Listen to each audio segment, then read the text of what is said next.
This illustration deals with circuits not to be grounded in accordance with NEC 250.22, item 2.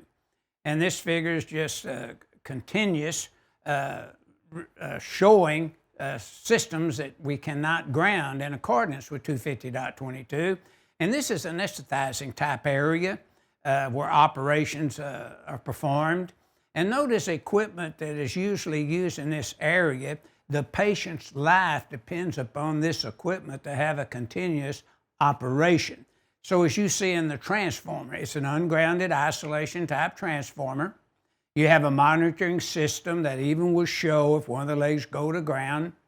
And the only way now that you could continuously operate and care for people is during an emergency, like a hurricane occurred, a tornado occurred, people were hurt, and they were bringing them in there, one right after another and caring for them.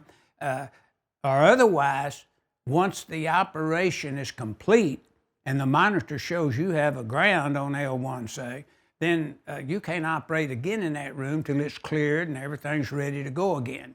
Now, always review your grounding loop, because this particular room we are reviewing here, the isolated power source has to comply with 517.160. The installation rules is 517.160A.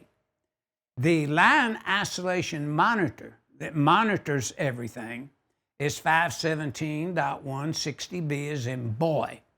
And then the color code identification, would be like brown, orange, yellow with a tracer color in it that would be identified as being usable in 517.160A5. But notice it couldn't be just brown, orange, yellow for the boy system for 277, 480 volt.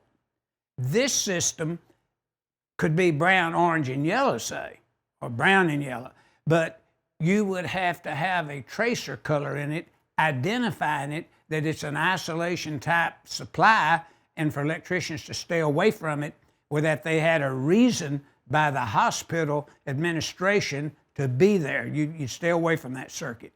And that's what this illustration, figure 16-20, B as in boy, is showing circuits not to be grounded in accordance, in this case, with 250.22, item number 2.